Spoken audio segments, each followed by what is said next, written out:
हिंदी में यूपीएससी की तैयारी से संबंधित प्रोग्राम्स को देखने के लिए सब्सक्राइब करें स्टडी IQ-IAS हिंदी। नमस्कार, बहुत बहुत स्वागत है आप सभी का स्टडी IQ-IAS हिंदी में। मेरा नाम है अतुल जैन। तो भाई, भारत और बांग्लादेश के बीच संबंध जो हैं वो अभी ठीक ठाक चल रहे हैं, अच्छे चल रहे हैं। जबकि हमको पता है कि बांग्लादेश जो है वो काफी हद तक चीन के आधिपत्य में, चीन के जो है आधिपत्य तो नहीं कहना चाहिए, चीन के प्रभाव क्षेत्र में आ रहा है। तो ऐसे में भारत सरकार इस बात के हर संभव प्रयास कर रही है कि बांग्लादेश के साथ हमारे संबंध जो हैं उनको हम सुधार के रखें, उनको हम किसी भी तरह से खराब ना होने दें। लेकिन याद रखिएगा, भारत और बांग्लादेश अपने में, ये दो देश जो हैं, ये एक ऐसे संसाधन को शेयर करते हैं जिसको लेकर झगड़ा होना तय है। और मतलब आप देखेंगे राज्यों में भी इसको लेकर आमतौर पे झगड़ा होता रहता है। तो अगर देशों में इसको लेकर झगड़ा होगा तो कोई बहुत नई बात नहीं है। और वो संसाधन है पानी, यानी कि जल। तो भाई, क्योंकि भारत और बांग्लादेश आपस में कई सारी नदियां जो हैं, खासतौर पे गंगा की जो ट्रिब्यूटरी सहायक नदियां निकलती हैं, उनको वो आपस में शेयर करते हैं। तो इस कारण से जल वितरण को लेकर आपस में इन दोनों देशों में विवाद रहता है। तो अब क्या हुआ है, भारत और बांग्लादेश के बीच हो रही इस बातचीत पर पश्चिम बंगाल की मुख्यमंत्री ममता बनर्जी ने आपत्ति जताई है। उन्होंने कहा है कि भैया, राज्य सरकार का विचार जाने बिना, राज्य सरकार को इस वार्ता में शामिल किए बिना इस वार्ता को आगे बढ़ाना उचित नहीं है, यह एक सही प्रक्रिया नहीं है। तो अगले 5 मिनट में केवल हम इस बात को समझ लेंगे और यह देखेंगे कि क्या संवैधानिक तौर पे, क्या कानूनी तौर पे राज्य सरकार का इसमें कोई अधिकार होता है या फिर नहीं होता। लेकिन खैर, आपको पहले मैं बता दूं कि 26 तारीख से शाम 6 बजे से हमारा P2I बैच शुरू हो रहा है। AJ लाइव कोड लगा के आप 29,999 रुपए में जुड़ सकते हैं।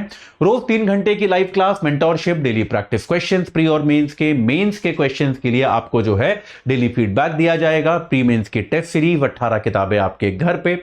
और अगर आप प्री क्वालिफाई करते हैं तो आपको हम दिल्ली बुलाएंगे। आपका रहना, खाना, पढ़ना सब कुछ इसी खर्चे के अंदर समावेशित होगा।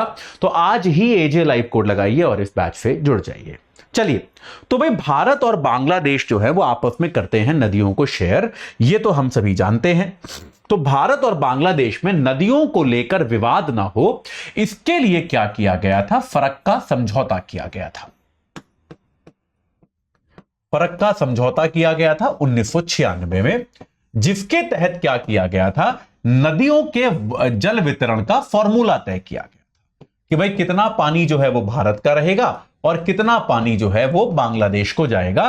क्योंकि याद रखिए, दोनों देश जो हैं वहां पर कृषक हैं। याद रखिएगा, भारत में भी अगर आप देखेंगे तो बांग्लादेश से मिलता हुआ हमारा कौन सा राज्य है, पश्चिम बंगाल है, जहां पर कृषि होती है, बहुत ज्यादा खेत वहां पे हैं, बहुत ज्यादा किसान वहां पर हैं। बांग्लादेश भी काफी हद तक कृषि पर निर्भर एक देश है। तो दोनों देशों में क्या है कि भाई किसानी बहुत ज्यादा है, खेती बहुत ज्यादा है और किसानों को पानी की आवश्यकता होती है। तो दोनों देशों में कोई विवाद ना हो, इसके लिए फरक्का समझौता किया गया था 1996 में। इस समझौते की जो मियाद थी वो थी 30 वर्ष, यानी कि समझौता 30 वर्षों के लिए किया गया था। इसका मतलब क्या निकलता है कि 2026 आते आते यह समझौता जो है यह समाप्त हो जाएगा। बात सही है, यह समझौता समाप्त हो जाएगा, जो दोनों देशों के बीच का समझौता है। तो ऐसे में क्या हुआ, जब प्रधानमंत्री नरेंद्र मोदी के शपथ ग्रहण के लिए शेख हसीना, जो कि बांग्लादेश की प्रधानमंत्री हैं, वो भारत आई, तो उन्होंने भारत सरकार से इस जल वितरण समझौते पर भी एक बार दोबारा चर्चा करनी शुरू कर दी। दोनों नेता आपस में मिले, प्रधानमंत्री मोदी और शेख हसीना भी आपस में मिले। शेख हसीना अपने साथ एक, जैसा आपने देखा होगा कि शपथ ग्रहण के कुछ समय पहले ही वो आ गई थी, मेरे ख्याल से 2 दिन पहले आ गई थी। सबसे पहले आने वाले नेताओं में से शेख हसीना थी और अपने साथ वो एक पूरा प्रतिनिधि मंडल लाई थी, जो कि खास तौर पे इस फरक्का समझौते को रिन्यू करने पर ही बात कर रहा था कि भाई इस समझौते को आगे कैसे बढ़ाना है, इसकी मियाद समाप्त होने के बाद इस पर हम आगे क्या करेंगे, इस पर वो चर्चा कर रहा था। ठीक है, और यह माना जा रहा है क्योंकि प्रधानमंत्री मोदी स्वयं भी शेख हसीना जी के साथ जो है उनके अच्छे संबंध हैं, एक मित्रवत संबंध हैं, और भारत भी इस समय बांग्लादेश के साथ मित्रवत संबंध बनाना चाहता है। तो यह माना जा रहा है कि दोनों देश इस प्राथमिक बातचीत में भी समझौते के नजदीक आ गए हैं। हालांकि अभी कोई समझौता रिन्यू हुआ नहीं है, कोई हस्ताक्षर हुए नहीं है, लेकिन सूत्रों के हवाले से ऐसा कहा जा रहा है कि कोई खास फर्क दोनों देशों की मांगों में है नहीं। जो भी अंतर है, जो भी थोड़ा बहुत विवाद है वो आसानी से सुलझा लिया जाएगा। तो दोनों देश जो है वो समझौते के काफी नजदीक है। अब ऐसे में यहां पर पश्चिम बंगाल की जो मुख्यमंत्री हैं ममता बनर्जी ने प्रधानमंत्री को पत्र लिखा है और ममता बनर्जी ने यह कहा है कि भाई अगर आप ये जो समझौता करने वाले हैं, इस समझौते का सबसे ज्यादा प्रभाव किस पर पड़ने वाला है? इस समझौते का सबसे ज्यादा प्रभाव हमारे राज्य पर पड़ने वाला है। भाई ये कहती हैं कि हमारे यहां जो तीस्ता नदी आती है, ठीक है, उस तीस्ता नदी पर आपने पहले से ही क्या कर रखा है, सिक्किम में बांध बना दिए हैं। उसके कारण इसके अलावा वहां पे प्रदूषण बहुत हुआ है। जैसा हम सभी जानते हैं भारत में नदियों पे भाई बहुत तरह का जो है अब क्या कहते हैं, धीरे धीरे प्रदूषण इत्यादि के जरिए या फिर जो हम कहते हैं नदियां छोटी होती जा रही हैं गर्मी के कारण या अन्य कारणों से। तो तीस्ता नदी में यह कहती हैं कि ऑलरेडी अभी वर्तमान में भी यहां पर आप देखेंगे तो जल की कमी हम महसूस कर रहे हैं। तो तीस्ता नदी में जल की कमी है और यह कहती हैं कि भाई जल की कमी है और हमारे को आने वाले समय में कितने जल की आवश्यकता होगी, इसके लिए तो आपको राज्य सरकार से बात करनी चाहिए थी ना। तो ममता बनर्जी ने यह कहा है कि चलिए आप केंद्र हैं, आपके पास समझौता करने का अधिकार है, संविधान आपको अधिकार देता है, लेकिन आपको इसमें राज्य को शामिल करना चाहिए। ममता बनर्जी का यह कहना है कि इस बातचीत में, इस नेगोशिएशन में, इस पूरी चर्चा में अगर आपने राज्य सरकार को सम्मिलित नहीं किया तो राज्य के जो हित हैं, भारत के अपने राज्य के जो हित हैं, वो सुरक्षित नहीं हो पाएंगे। ममता बनर्जी ने यह भी कहा कि भाई तीस्ता नदी को भारत सरकार का जो जल शक्ति मंत्रालय है वो ये कह रहा है कि हम तीस्ता नदी को बांग्लादेश की साइड एकदम बढ़िया कर देंगे, बांग्लादेश की साइड जो है उसको हम पुनर्जीवित कर देंगे। भाई तीस्ता भारत से बह के बांग्लादेश जाती है, तो उन्होंने कहा है कि तीस्ता जो है वो बांग्लादेश में हम इसको पुनर्जीवित कर देंगे। तो ममता बनर्जी ने यह कहा है तो भाई आप भारत में भी करो ना फिर पुनर्जीवित। अगर आप बांग्लादेश में पुनर्जीवित करने के लिए निवेश करने को तैयार हो तो आप भारत में क्यों नहीं कर रहे हो? यह काम तो आपको भारत में भी करना चाहिए, क्योंकि भारत में भी तो तीस्ता के पानी की आवश्यकता है। उन्होंने कहा कि हमारे उत्तरी बंगाल के बहुत बड़ी संख्या में किसान जो हैं, वहां के स्थानीय नागरिक इस पानी पर निर्भर हैं और अगर हमसे सलाह किए बिना कोई समझौता किया गया और एक तरफा तौर पे यह पानी बांग्लादेश को सौंप दिया गया तो यह एक उचित कदम नहीं होगा, यह राज्य के अधिकारों का हनन होगा।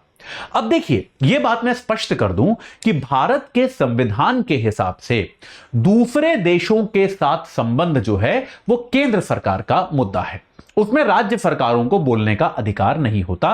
भैया ये बात तो एकदम क्लियर है कि भाई केंद्र सरकार जो है उसके पास एक वो केंद्र सूची में आता है, बायलैटरल रिलेशंस जो हैं, विदेशों के साथ संबंध केंद्र सरकार का मामला है। वैसे भी आप देखेंगे केंद्र सरकार, भारत दूसरे देशों के साथ संबंध बनाता है, बंगाल या उत्तर प्रदेश या पंजाब या तमिलनाडु या मध्य प्रदेश नहीं बनाता। ठीक है, ये बात क्लियर है। तो दूसरे देशों के साथ जो व्यवहार, जो संबंध बनाए जाते हैं वो केंद्र सरकार भारत में बनाती है, आमतौर पे राज्य नहीं करता है। राज्य समझौते कर सकता है लेकिन उसके लिए भी केंद्र का अनुमोदन चाहिए। लेकिन तब भी राज्य जो है आमतौर पे ऐसा नहीं होता कि बंगाल और बांग्लादेश के संबंध हैं या फिर मान लीजिए मध्य प्रदेश और इजराइल के संबंध है, ऐसा आपने नहीं सुना होगा। भारत और इजराइल के संबंध है, भारत और बांग्लादेश के संबंध हैं, तो विदेशी संबंध जो है वो केंद्र सरकार का विषय है। लेकिन आमतौर पे यह भारत में एक स्वस्थ परंपरा रही है कि कहीं पर भी अगर ऐसा कोई मुद्दा होता है जिसमें किसी राज्य के नागरिकों का जीवन बहुत ज्यादा प्रभावित हो सकता है, तो आमतौर पे उस राज्य के मुख्यमंत्री को भी या उस राज्य की सरकार के प्रतिनिधि को भी इसमें शामिल किया जाता है। मुझे याद है डॉक्टर मनमोहन सिंह के समय में भी मैंने देखा था कि जब बांग्लादेश से बातचीत होती थी तो आमतौर पे बंगाल की मुख्यमंत्री ममता बनर्जी थी उस समय भी, तो उनको इस चर्चा में सम्मिलित किया जाता था। और मेरे ख्याल से यह एक अच्छी परंपरा है। यह अधिकार भले ही केंद्र का है लेकिन इसमें राज्य सरकार को भी एक मतलब कम से कम टेबल पे जगह मिलनी चाहिए, उनके विचारों को भी जाना जाना चाहिए, ताकि आगे जाके राज्य सरकार जो है वो ये आरोप ना लगा पाए या फिर राज्य के लोगों का जीवन जो है वो दुष्कर ना हो पाए।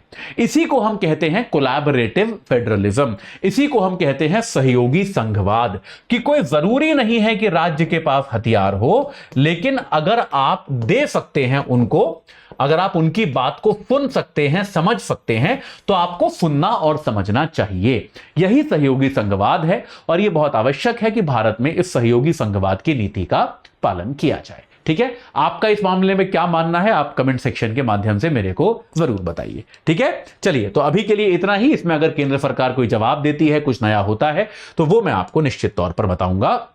लेकिन जाते जाते आपको फिर से बता दूं कि भाई 26 तारीख शाम 6 बजे से हमारा P2I बैच शुरू हो रहा है।